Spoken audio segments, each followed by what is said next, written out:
Assalamualaikum petani muda, kembali lagi di channel Kebun Hydrophil di sini. Nah, sesuai permintaan teman-teman yang beberapa hari yang lalu ada yang nge-DM saya minta bikinin video cara membuat mold tanpa E4. Nah, kebetulan hari ini juga jadwal saya untuk membuat mold juga.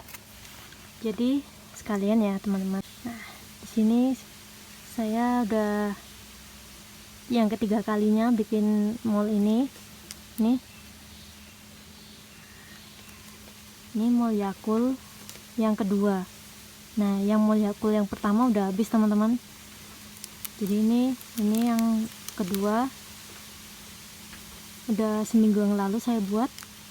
Lalu hari ini bikin mold Yakult yang ketiga.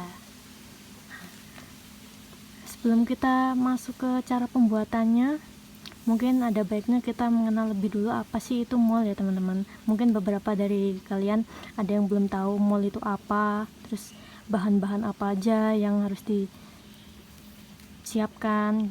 Jadi di sini singkatan dari mold adalah mikroorganisme lokal ya teman-teman. Jadi salah satu cara untuk memanfaatkan bahan-bahan lokal seperti limbah dapur yang setiap hari selalu ada ya. Jadi itu dimanfaatkan menjadi pupuk organik. Mold ini banyak banget manfaatnya teman-teman, karena sangat berperan penting dalam dunia pertanian organik. Jadi di dalam larutan mold itu mengandung unsur hara dan mikro, dan mengandung bakteri baik yang bekerja sebagai pengurai bahan limbah organik, perangsang pertumbuhan, dan sebagai pengendali hama dan penyakit tanaman. Selain itu juga, mold juga bisa digunakan sebagai dekomposer atau yang biasa disebut aktivator kompos, bisa sebagai pupuk hayati dan sebagai pestisida organik, terutama untuk yang fungisida ya teman-teman. Nah, lalu bagaimana caranya dan serta bahan-bahan apa aja sih yang dibutuhkan untuk membuat mold?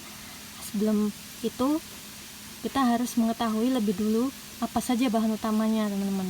Nah, di sini ada 3 bahan utama yang dibutuhkan dalam larutan mold, yaitu yang pertama adalah sumber karbohidrat. Nah, di sini saya menggunakan air cucian beras ini sebagai karbohidrat yang dibutuhkan oleh bakteri, sekaligus juga sebagai sumber energinya.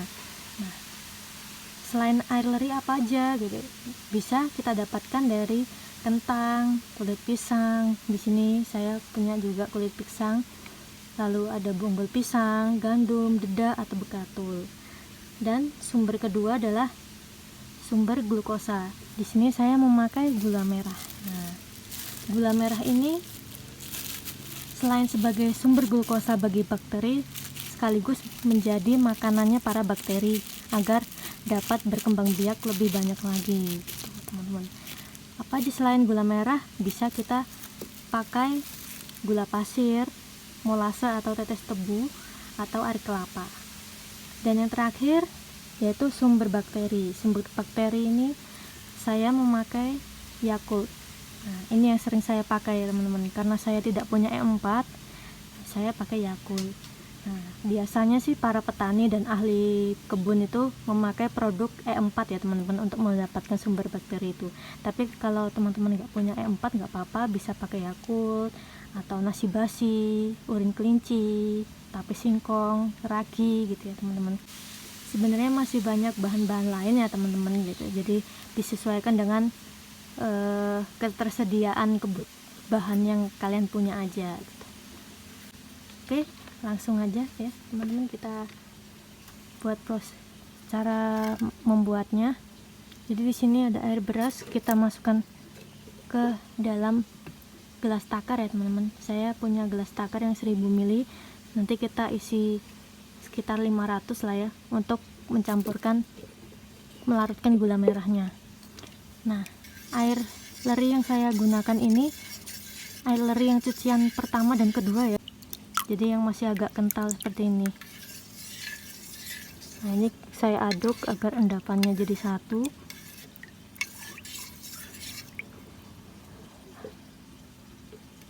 Ini saya pakai air leri aja untuk nyampurin gula merahnya biar nggak terlalu encer nanti.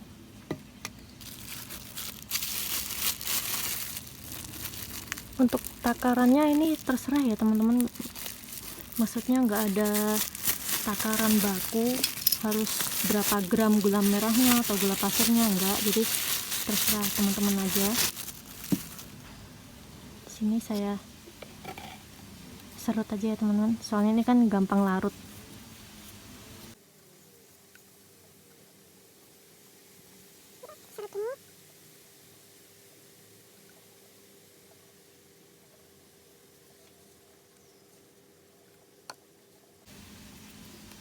Cukup.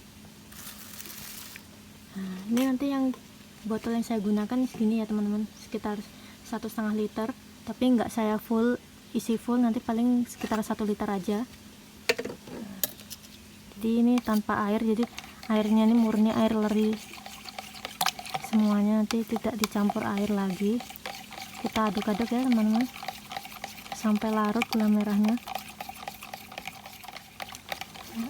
Mulai larut ya, ini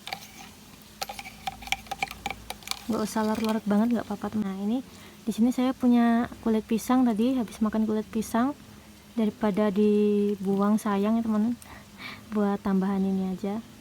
Kita potong kecil-kecil.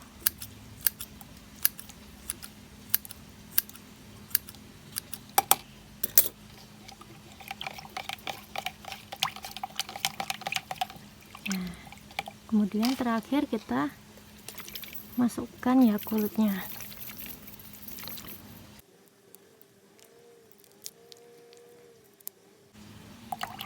Selain pakai Yakult bisa pakai ini ya teman-teman, apa namanya, yogurt yang udah kedaluarsa itu bisa teman, bisa sebagai sumber bakterinya. Nah, ini saya pakai 1 liter air, pakai 1 botol Yakult.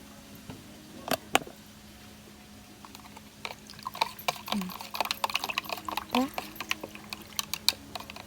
aduk rata, kita masukkan ke dalam botol.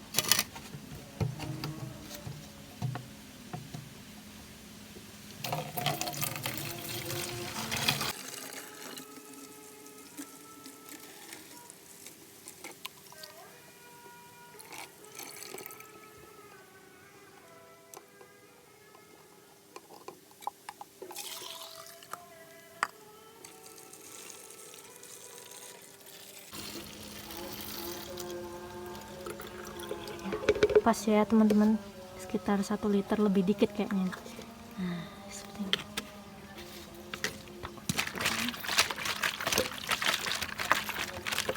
Seperti inilah cara saya membuat mol Yakult. Jadi mol tanpa E4, hanya 3 bahan, mudah banget. Saya pakai air leri, gula merah, dan Yakult aja. Nah, ini setelah ini saya simpan selama seminggu ya teman-teman, ini baru bisa dipakai. Selama penyimpanan usahakan setiap hari harus kalian buka tutup botolnya ini. Nah, begini, terus tutup lagi. Supaya apa? Supaya gas-gas yang terkandung di dalam botol ini keluar teman-teman. Nah, gas-gas itu tuh hasil dari reaksi bakterinya yang berkembang biak di dalam gitu, melakukan istilahnya penguraian dan menghasilkan bakteri-bakteri yang lebih banyak lagi. Dia menghasilkan gas, dan gas itu harus dikeluarkan dari botol, kalau enggak itu bakal meledak teman-teman. Jadi diusahakan tiap hari ya teman-teman dibuka botolnya sebentar aja. Ini saya beri nama dulu ya sama tanggal supaya bisa bedain.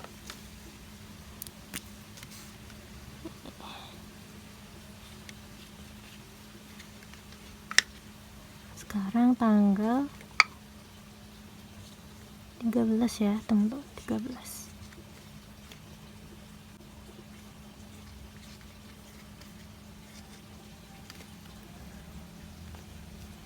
Disimpan selama seminggu, setelah itu bisa diaplikasikan. Oke. Sekian teman-teman video cara sederhana membuat mall tanpa E4 hanya dengan 3 bahan yang biasa saya pakai. Jadi gampang banget kan teman-teman, nggak perlu cari bahan yang ribet-ribet untuk membuat mall. Jadi pakai bahan limbah dapur yang ada di sekitar kita, dimanfaatkan untuk membuat mall, pupuk organik cair. Oke, sekian teman-teman, semoga video ini bermanfaat bagi kalian yang mau membuat mall sendiri di rumah. Nantikan video-video selanjutnya, selalu stay tune di sini dengan subscribe channel Kebun Hydrofill dan nyalakan loncengnya agar selalu update video-video terbaru. Jika suka dengan video-videonya, kasih like ya teman-teman. Jika ada pertanyaan, ide, saran, dan kritik, boleh banget komen di bawah atau nge-DM saya di Instagram Hydrofill. Insya Allah akan saya jawab. Dan terakhir, ajak teman kalian untuk berkebun juga dengan share video ini. Sampai jumpa di video selanjutnya. Salam hijau, salam penari muda berkarya. Assalamualaikum warahmatullahi wabarakatuh. Bye.